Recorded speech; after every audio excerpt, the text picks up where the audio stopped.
pipe tools. He'd asked me to hang on to them the last time I saw him. Second floor, conference room with the glass wall. They'd all beat me there. Dana sat on the left side, lips tight, phone face down, like she was bracing for bad news she already knew. Her parents, Lorna and Dwayne, were huddled at the far end, whispering with that smug air of courtroom confidence, like this was a trial and they already knew the verdict.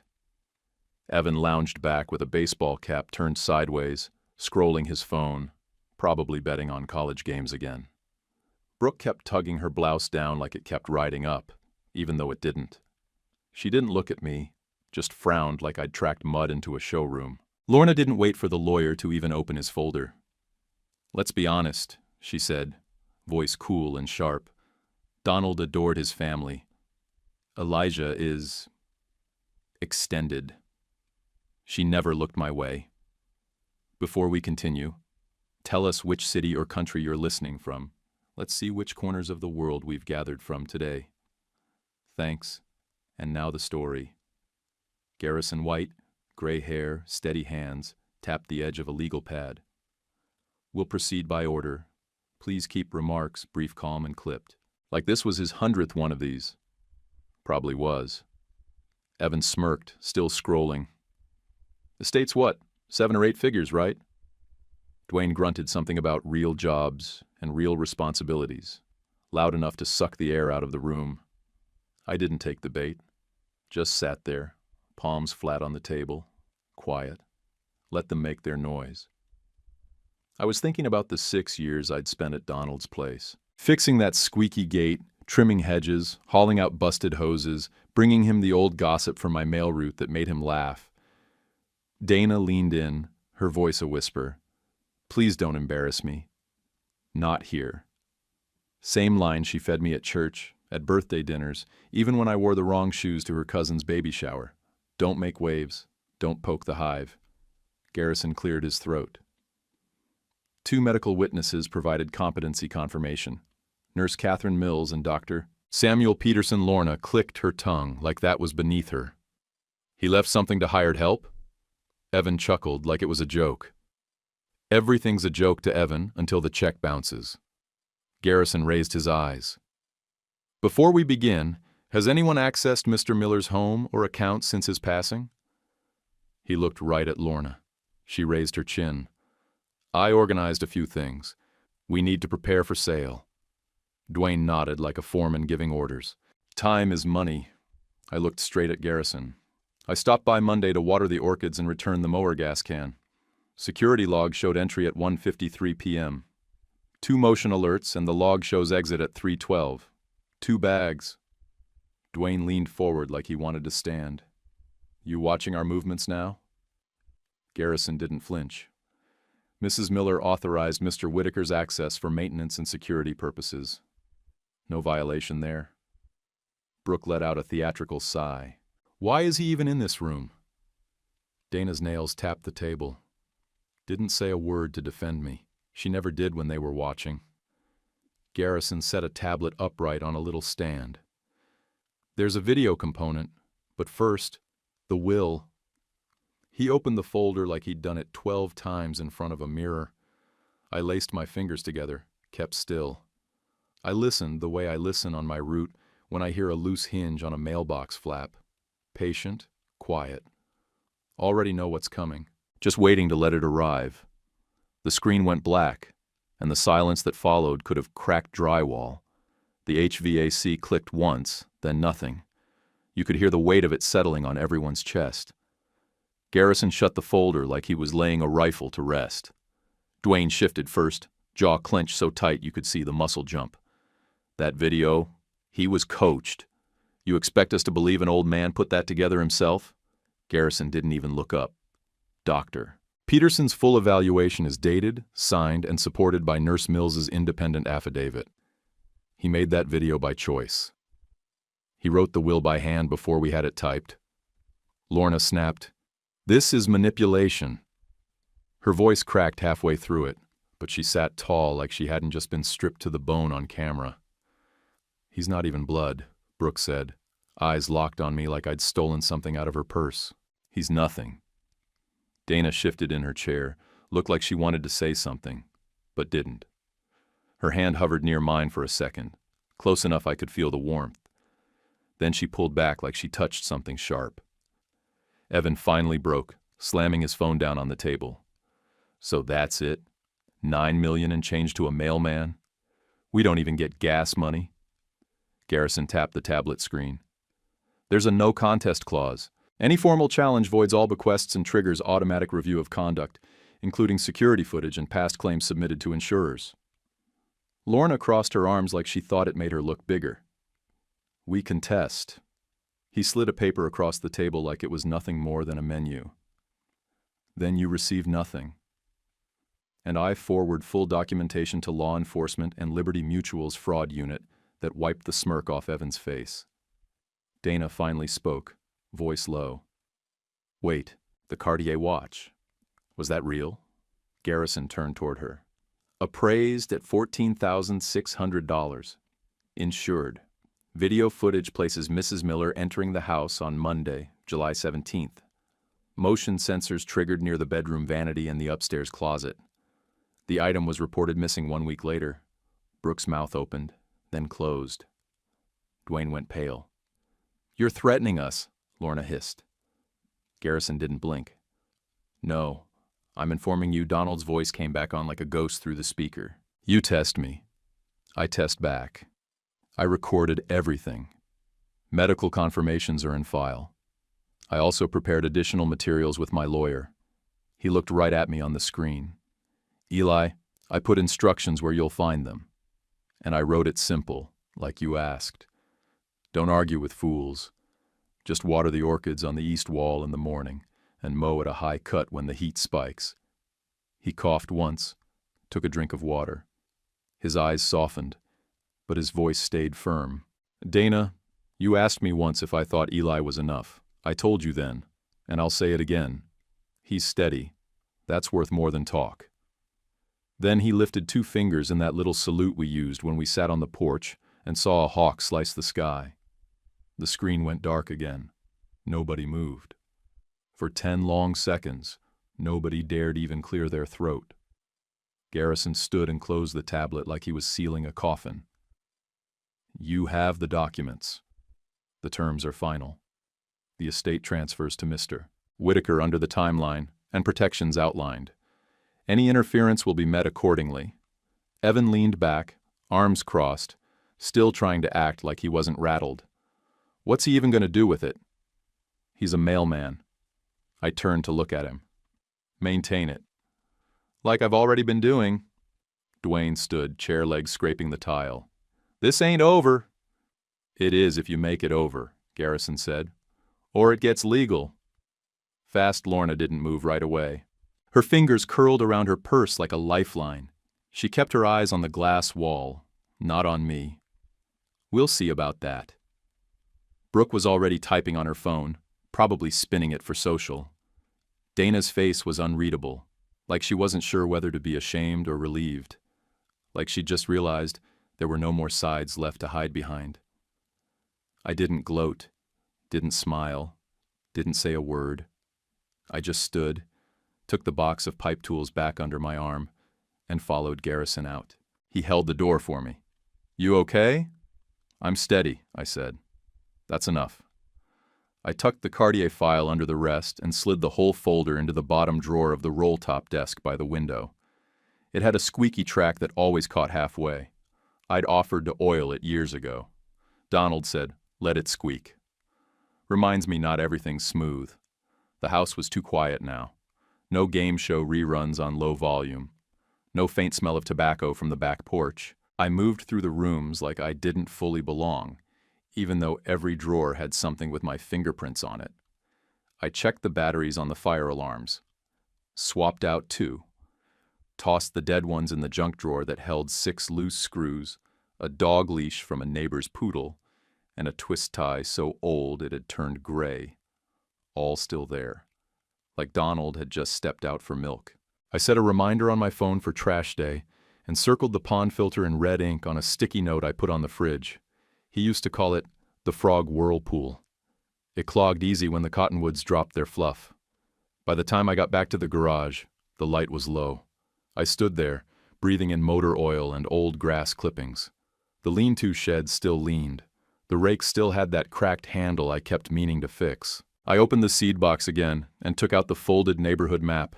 His lines were clear, color-coded notes, little stars next to certain names. Becca Ruiz, nosy, not mean. Harold Reeves, will help. His knees are shot. Don't ask him to lift, the man had mapped people like terrain. I spread it across the hood of his old Dodge Dakota, pressed the corners flat. Tucked with it was another slip, handwritten like always. Keep your voice low. Let them yell. Neighbors hear yelling, not truth. Right then, Mrs. Reeves knocked. She came around the side, a Tupperware in one hand and her little cart clanking behind her. Brought you lemon bars, she said. I know how folks get when money floats loose in the wind. I took them and nodded. Thank you, ma'am. You didn't have to. I didn't, she said. But I did. Then she turned back toward her porch like it was just another Tuesday. Bailey was behind her, phone in one hand, little dog leash in the other. You want clips? She asked. I've got footage of you fixing Nana's gutter, hauling groceries, that time you wrestled the trash can in a storm. If it comes to it, I said, let them make the noise first. She smiled. They will. Back inside, I flipped through the spiral notebook again. He'd left gaps between entries, like he was saving space in case someone circled back. His handwriting never changed. Same slant, same pressure. There were notations in the margins. Call Bailey's school about mailbox damage. Eli fixed gate latch. Stayed after dark. He'd even marked days I didn't come and why. Rain day, Eli texted. Said check gutters tomorrow. He wrote it like it mattered. I opened the drawer where he kept his old bank statements and pulled the most recent ones. Still tidy, still in date order. I didn't touch anything I didn't need. I was just checking the pulse. The account numbers matched the estate summary Garrison sent over. No surprises. Tom Kingsley texted again while I was making coffee. Take Monday too if you want. Nobody's gonna die without the coupons. I stood there a second, hand on the counter, feeling something I didn't recognize right away. It was breathing room. Real support feels different. It lands deep, not loud. I made a list on the back of a phone bill, check the HVAC filter, reset the garage door timer, oil the squeaky hinge on the back gate. It wasn't about fixing it all. It was about moving forward like someone was still watching. The kitchen clock clicked loud in the quiet. The screen door squeaked again. I left it. In the hallway closet, I found a shoebox marked Warranty Keep. Inside were water heater receipts, furnace tags, a lawn care flyer with a Do Not Hire scribbled across it. At the bottom, tucked flat, was a folded letter from Garrison dated a year ago. No envelope, no fluff, just bullet points. Asset protection, no contest clause language, security footage protocol. Donald had circled the word protocol twice in red pen. This wasn't a man who drifted into mistakes. He planned. He chose. Near the back of the closet was the safe. I didn't open it. I didn't need to. The important stuff wasn't locked away. It was spread across that spiral notebook in a seed box full of grit. I put the lemon bars in the fridge, rinsed the Tupperware, and set it by the door to return tomorrow. Then I printed the screenshots from the security system, motion alerts, entry times, frame stamps. Lorna's entry, 1:53 p.m., exit, 3:12 p.m. Motion detected at hallway closet, then again near the vanity. I slid the prints into the folder and added the Cartier appraisal on top. It was just facts now. Just ink and timestamps. The story would tell itself. Out front, I reset the sprinkler timer to account for the heat wave coming. I nudged the east bed up by a notch and checked the flow pressure. One nozzle was weak, so I swapped it out. He kept extras in a Folgers can on the garage shelf, right behind the bag of peat moss he never finished. Bailey came by again before sunset. You sure you don't want me to post? She asked. They're already getting loud. I'm not running a campaign, I told her. I'm just watering grass. She grinned. Well, your quiet's louder than their noise anyway. After she left, I circled the yard one more time. Fence line still solid. Gate held true. The rose bush near the front stoop had a bloom coming in. First one since June. I walked inside, locked the door, and stacked everything. Folder, notebook, warranty docs, neighborhood map. Right in the middle of the table we'd oiled together a dozen times. I laid it out like a playbook. Because that's what it was. Then I reached for a pen, turned to the last page in the spiral, and added one more line. Watered orchids. Printed security log. Replaced sprinkler head. Ready. I locked up Donald's place just after sunrise and went straight to the station. My truck was already loaded. Route 19, same as always. Just bills, flyers, and small talk. But that morning, every nod felt like it had a question behind it. People hear faster than postage flies. 3 houses in, Mr. Sorrento waved from his porch, but didn't call me over like usual. 2 stops later, Mrs. Riley gave me a side hug that felt like she thought I'd just gotten out of surgery. When I hit Mrs. Reeves's box, she was waiting by the curb with her walker angled like a gun turret. "Lorna called me already," she said. "Asked what you were after all these years." She grinned and pulled a lemon drop out of her cardigan pocket. "I told her you were after my loose mailbox screws. Same thing you've always been after I tipped my hat. She'll ask around until someone lies to her, or until someone tells her the truth loud enough," she said. "That part's your job now." Right after I pulled away, my phone buzzed. Bailey had sent me a video link. It was me fixing the bottom hinge on their mailbox last fall, voiceover and all. "He's our postman." He shows up. I didn't ask her to post it. She just did. I didn't have time to sit in my feelings because right then Dana's name popped up. Text said, "Mom says you need to hand keys to Dwayne." Don't escalate. I stared at the message at the next stop, mail in hand. I didn't type back. I'd already told her I wasn't backing off, and if she couldn't hear it from me, she'd hear it when I didn't fold. About 20 minutes later, my phone rang again. Dwayne's voice came in hot, loud before I could say hello. "You bring every damn key to my house by noon. We're changing the locks. That place belongs to the family." "It does," I said, calm. "And the will says I'm the family that owns it now." Then I hung up. I don't do long speeches, especially not for men who only listen to their own echoes. At lunch, I was crossing the cul-de-sac when I saw Brooke's red SUV. Lorna sat passenger, window down like she was holding court.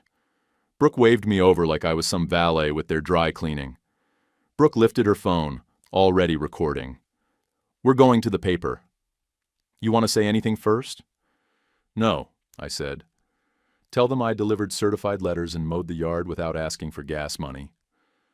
Lorna leaned out her window, pearls tight around her neck like they were trying to choke her. "You've embarrassed Dana enough. Don't drag our name through the mud where you work." I stared straight at her. "Ma'am, I answer to the United States Postal Service."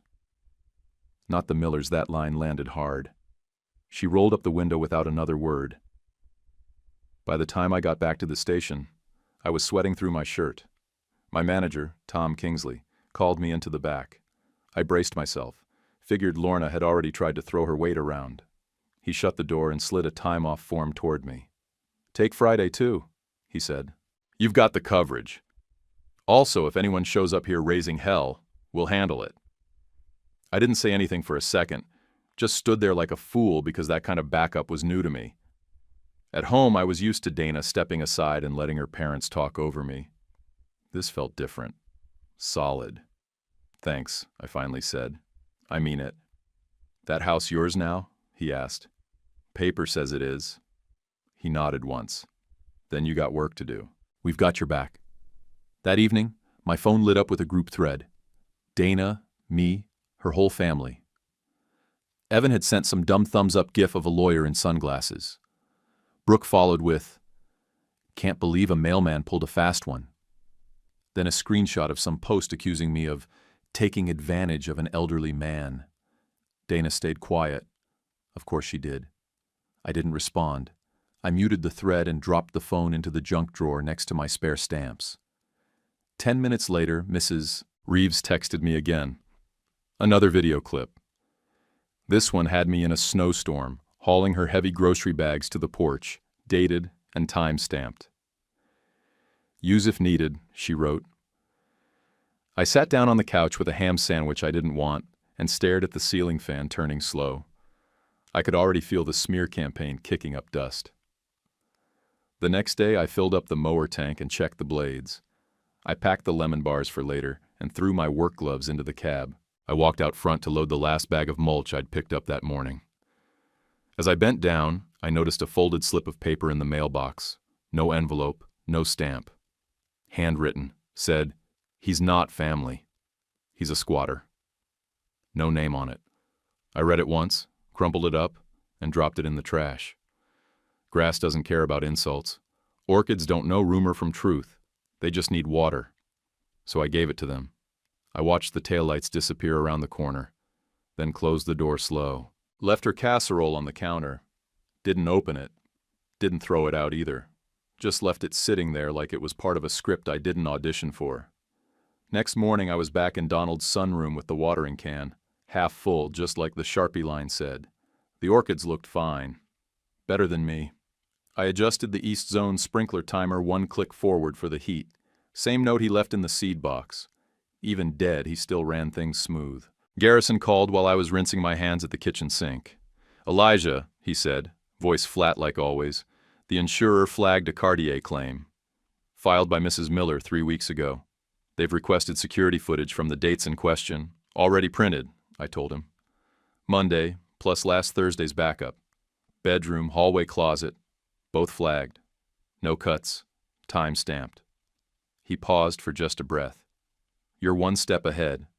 Detective Donegan may reach out. Mark Donegan. Knows how to keep things clean." "All right," I said. "Let him come." Didn't take long. Less than an hour later, Donegan called me direct. Sounded like gravel in a tin cup. "This is Donegan. You mind if I stop by?"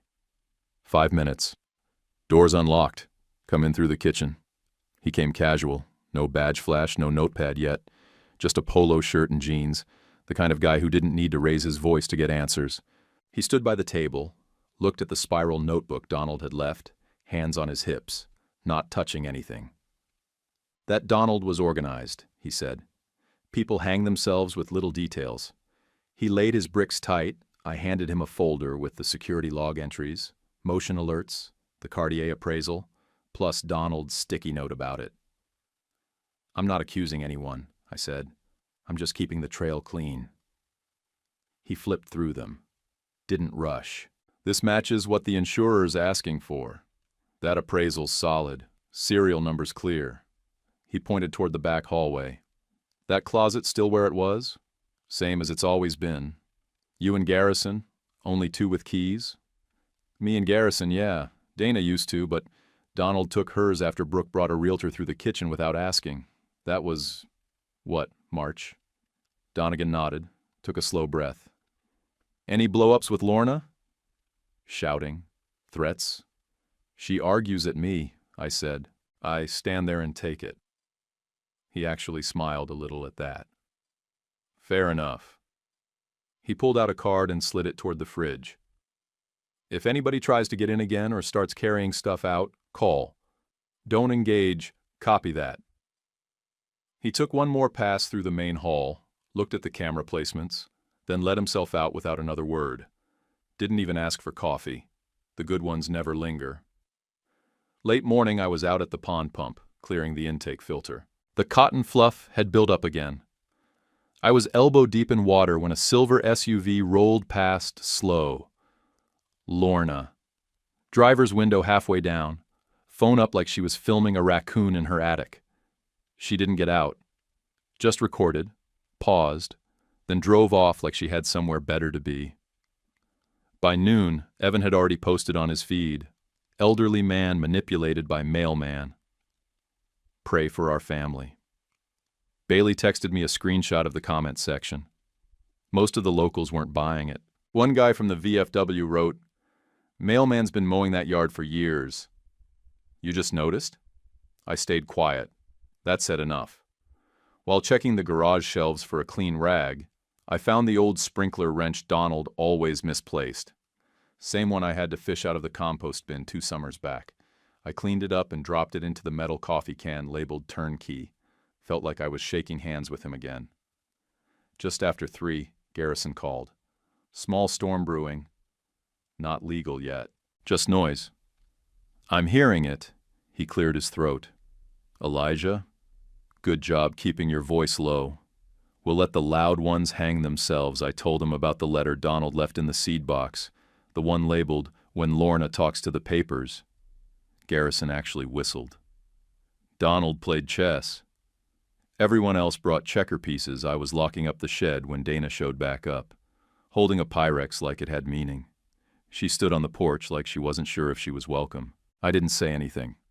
Just opened the door. We sat at the little table, the one where I'd once glued the leg back after she kicked it too hard at Thanksgiving. She pushed her fork around in the casserole. Mom says this can still be settled. If you just hand everything back and apologize, I looked her right in the eye. I didn't take anything. It's about optics, she said. Reputation. Family name. Donald saw who showed up, I said. That's the whole story. She looked down at her plate, then set the fork down slow. Her face didn't crack, didn't twitch. Her voice came even. You made me choose, she said. I choose them. Then she stood up, didn't even touch the casserole, walked out with the same stiff grace she uses at funerals and fundraisers. I watched the taillights leave the driveway, no hesitation in the turn. Just one clean sweep of goodbye. I walked back into the kitchen, rinsed the plate, and put it in the rack like nothing special had been served. Then I flipped the seed box lid open again and added another sticky note. Lorna filmed me from the SUV. 10:42 a.m., Donegan informed. I left the porch door cracked just enough to feel the breeze and kept the lights off. The moonlight was enough to move through the house without stubbing my toe. I couldn't sleep. Around 5, I gave up trying. I made coffee, black and strong, and sat with the spiral notebook, flipping through pages I already knew by heart. My name popped up in Donald's notes so many times it started to feel like a ledger. Not just of visits, but of presence, of proof. I went into the office to find the mower warranty, but what I found was a thin manila envelope, tucked sideways in the back of the file drawer. Donald's handwriting was on the front, for when they try to starve you. That was his tone. Not if, when. Inside were 2 promissory notes, signed, dated, witnessed, each one for $75,000. One to Lorna for medical treatments, one to Dwayne for therapy and related care. Both had clear terms, payable upon the sale of their lake house, or within 5 years, whichever came first. Each note had a clause in bold about default, triggering a lien on assets. Clipped to them was Garrison's business card, and a sticky note that said, Elijah, only use if they go nuclear. I read both notes twice, took photos, and texted them to Garrison and Donegan. Didn't add commentary. Let the documents speak. Garrison replied first. That changes leverage. We'll file notice if they make noise. Donegan didn't reply with words, just a thumbs-up emoji, which was as close to a smile as I'd ever get from a man like that. I went back to the spiral notebook to check if Donald ever mentioned it. Tucked between Saturday entries and grocery lists, there it was in blue ink. Advanced help to D and L. Told them to square up when they sell Lake Place. The lake house. Same one Lorna bragged about every Thanksgiving. Lakeview Ridge, she called it, while sipping Pinot and telling me I needed a real trade that pays. I used to just nod and eat stuffing. By noon, Garrison called me with a plan. If they try anything, media stunt, contest, smear campaign, we hit back with the no contest clause, the promissory notes, and if the Cartiers ruled fraud, we open with a countersuit. I said, I'm not here to swing. I'm here to end it. His voice didn't change. That's exactly the posture we need. I went back outside and checked the mailbox bolts. Tight. No play in the hinge. Then I filled the mower with fresh gas and let it idle while I walked the yard. Mrs. Reeves came by, pushing her walker like it owed her money. She didn't knock, just left a brown paper bag on the porch. I opened it.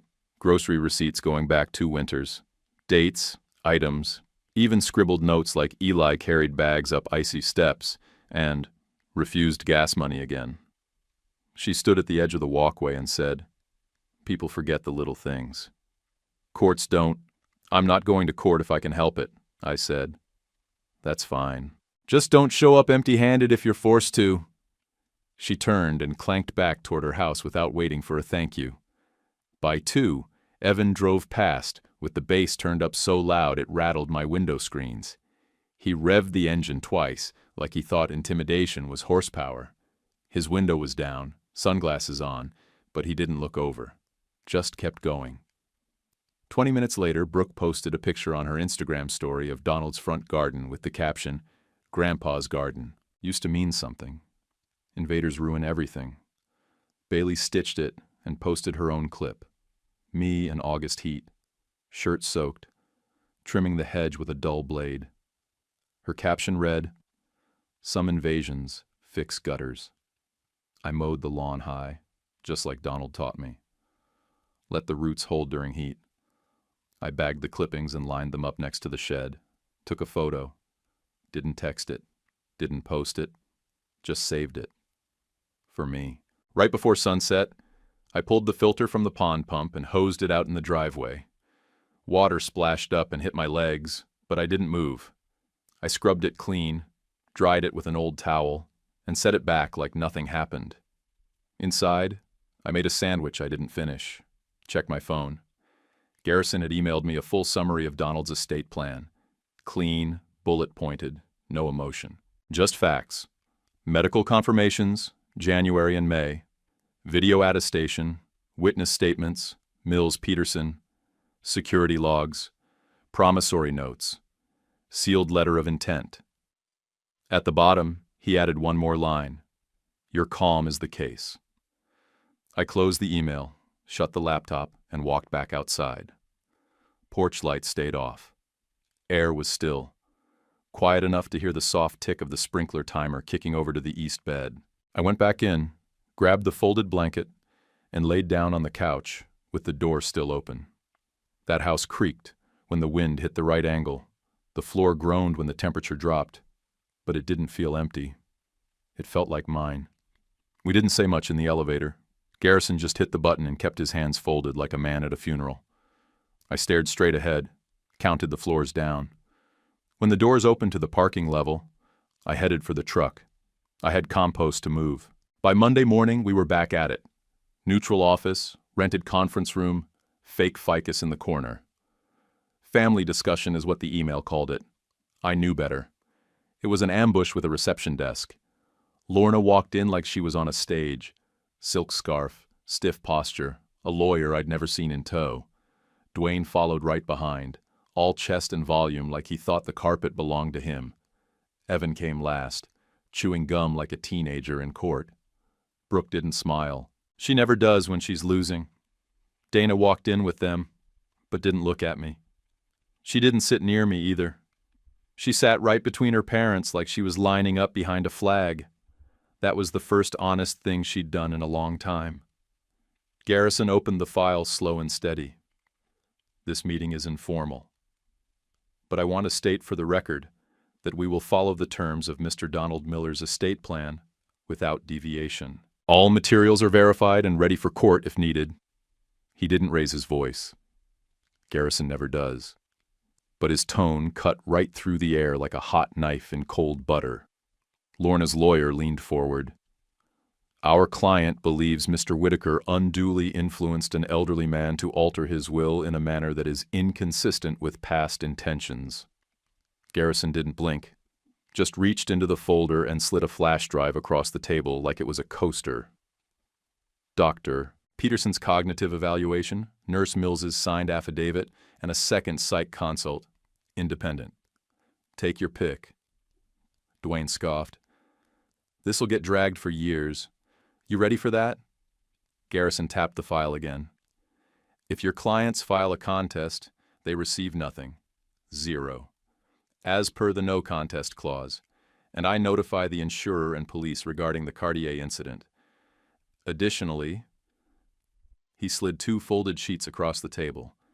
"These are promissory notes. $75,000 each. Owed to Donald Miller.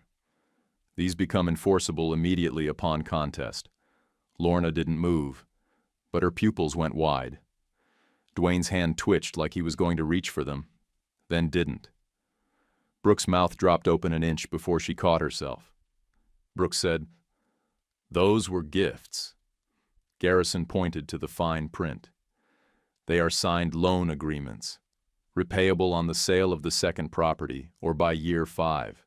Clauses are enforceable through lien." "We're prepared to file today." Evan muttered a curse and kicked the leg of the table.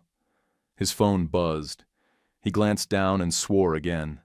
Probably just lost another bet. Could have been karma. Could have just been math. Lorna's lawyer held up a hand. "We'd like a private moment." They filed out. Lorna with her chin up, Brooke staring daggers, Dwayne still puffed like he was waiting for someone to throw a punch. Dana didn't say a word. She followed them. The door clicked shut. Garrison let out a slow breath. "You did good work for 6 years. This is the bill coming due. I didn't say anything. Just stared at the condensation ring under my water cup. Donald would have told me to keep my head down and let the noise blow over. I was doing that now." They came back in 5 minutes later. Lorna led the march again, but her tone had changed, softer but forced. "We're prepared to drop any formal contest if Elijah agrees to liquidate all assets this quarter and distribute a reasonable sum to immediate family." I looked at Garrison. He smiled like a man hearing a story he already knew the ending to. "No," he said. Dwayne leaned forward over the table like he thought looming made him sound smarter. "You're going to ruin the family over this?" I looked him dead in the eyes. "You ruined it yourselves. You just did it." Slow, Brooke folded her arms like a pouty teenager. Evan checked his phone again. Dana. She stared at the middle of the table like it might swallow her whole. Garrison closed the file. Meeting concluded. In the hallway, we barely made it 2 steps before the setup hit us. Reporter in a blazer holding a mic, cameraman behind her. Probably someone Lorna called the second we walked in. She was already lining herself up for her entrance, smoothing her scarf, lips tight with whatever version of the truth she planned to tell. Then Bailey stepped up from behind a planter like a squirrel with a mission. "Did she tell you she pawned her father's watch?" Bailey said, phone recording live. "Or that the postman fixed her neighbor's mailbox for free?" The reporter froze halfway through her intro. Lorna turned, smiled like a politician, then saw what was waiting. Detective Donegan stepped out from behind the pillar like it was choreographed. "Ma'am, I have a few questions regarding a Cartier claim." "Mind if we talk?" Lorna's face cracked for half a second, then reset. She glanced at Dwayne, who stood still as stone, and then back to the detective. We didn't stick around. Garrison and I made it to the elevator without saying much. He hit the button. "Don't gloat," he said. "I'm not," I told him. "I've got compost waiting. East bed's dry." He nodded like that was scripture. That night, after I filed the last receipt behind Donald's spiral notebook, I poured myself a glass of water and sat in the chair he always used. The legs were uneven, so it tilted slightly right. Used to drive me crazy. Now it felt like the one thing that hadn't changed. The next morning started quiet, but by noon the squeeze had kicked in. Garrison's paralegal emailed the official notice. We were prepared to enforce both promissory notes if a contest was filed. Lines drawn, filed, time-stamped. Attached to it were 2 clean drafts. One for a quiet title action to seal the deed in my name, one for a fraud countersuit if the Cartier nonsense didn't die on its own. I forwarded the whole thing to a folder labeled War, then went outside to adjust the sprinkler head in the west bed. It had a slow drip. Couldn't let it waste water. Not now. That afternoon, the insurer emailed Garrison confirming their inquiry into the watch was active. He forwarded it to me with one line. No bluff left to play. Later that night, Dana left a voicemail. I didn't even have to press play to hear the tone. Her messages all carried the same mix. Guilt stirred with excuses and served with her mother's voice in the background. This one was no different. Mom says this isn't personal. It's just money, I deleted it. I've delivered enough just money over the years to know what it really does to people. Evan's second SUV was gone by the weekend. It had sat on the street like a flex for the last 2 years. Red paint, oversized rims, and a sound system that could rattle your fillings. Now it was just gone. He posted a photo of his empty driveway on Instagram with the caption, "Simplifying life." Stuff isn't peace, I'd translate that as, sold to cover a hole. Dwayne's base boat went up next. Facebook Marketplace listing. Practically new, even though I'd seen the bottom scrape rocks at a 4th of July launch. His buddies at the VFW were telling each other he was upgrading. Everybody upgrades downward when the heat turns up. Mrs. Reeves called the landline on Saturday. Said some folks at church had started asking questions. I told them you carried my salt bags into the basement last winter, 50 pounds each, and never asked a dime. "Thank you, ma'am," I said. "You're welcome." And I didn't lie. On Sunday, my station manager found me refilling my truck early and asked if I wanted to switch routes until the noise died down. "These are my people," I said. "I'm not hiding." He nodded and clapped me on the shoulder. "Then keep your swing." We're not blinking, that meant more than any memo ever could. Later that day, Garrison sent a short email titled, "Prepared," bullet points again. Title, promissory enforcement, medical file timestamps, witness affidavit backups, fraud counter, all options on the table. "You might never see a courtroom," he added at the bottom, "but we'll be ready." Dana finally texted me that evening. One sentence. I didn't know about the notes. I stared at the screen, thumb hovering. Finally typed back, "I didn't either." That was it. No follow-up. No "what now?" from either of us. Some things don't need punctuation. Donegan showed up the next day, drove his county sedan up the driveway and let himself out like he'd done it 100 times before. No suit, just slacks and a windbreaker, clipboard under his arm. "I need to walk through the day you saw her on the cameras," he said. We stepped inside. I showed him the vanity, still missing the tray where the Cartier had been. Hallway closet was just a row of towels and a box of old light bulbs now. "She come through the front or side?" he asked. "Side door." Motion sensor picked her up at 1:53 p.m. Exit was logged at 3:12. Same day she claimed she was organizing papers. He scribbled a note. "You planning to charge her?" I asked. "I'm going to do my job," he said, "and I don't bluff." I respected that. That night, Bailey sent me a video montage she'd stitched together. Corny music, soft cuts, me mowing in July, hauling Mrs. Reeves's grocery bags in February, patching her mailbox in the rain, handing off a bag of flour one evening last winter. It was the kind of thing that would make you cringe if it wasn't so damn honest. She added one line under it when she posted it. "Sometimes steady wins." The next morning, I sat down at Donald's table and opened the final stack of utility bills. Electricity, water, gas, last round before everything transferred over. I paid each one, stapled the confirmations to a fresh sheet, and slid it into the spiral notebook behind the last entry. It wasn't a statement. It was a pattern. A man shows up, he carries the weight, and if the weight shifts, he adjusts his grip. I stood in the dark with the timer ticking behind me and the smell of wet soil rising around my boots. The east zone kicked on right on time, steady like always. I didn't move, just let it spray while the rest of the world kept tilting sideways. Next morning, Garrison's email landed at 6:03 a.m. sharp. Contest received.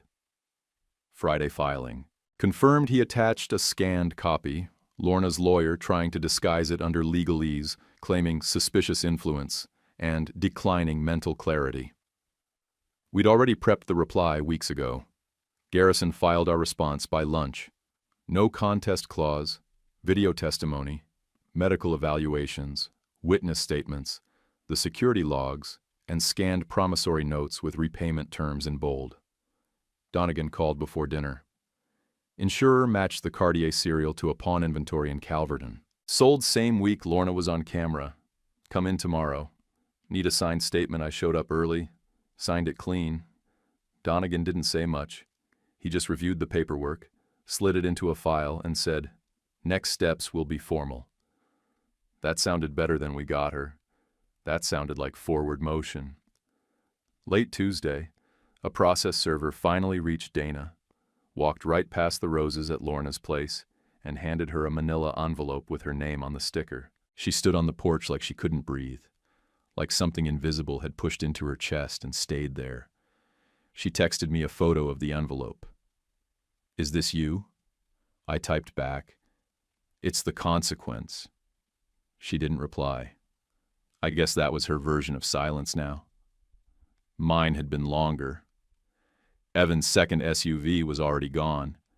Now his first one popped up online with a must-sell caption.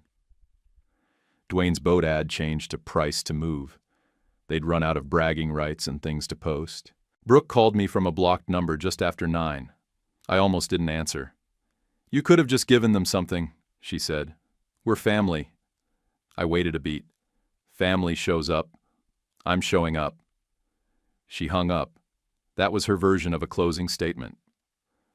Later that week, Garrison moved for mediation. Final offer. Full withdrawal of the contest, no claim to any bequests, and signed repayment schedules on the two $75,000 notes, backed by the proceeds of the lake property. Their lawyer came back with the usual snake oil pitch. "We were looking for a face-saving compromise." Garrison texted me one word. "Nope." The paper printed a half-page blurb on Friday morning.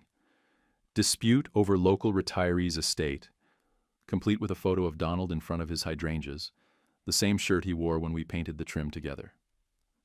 Right under the article, Bailey's video clip played in the web version. Me mowing, me hauling bags, me showing up. The comments weren't loud, but they leaned the right direction.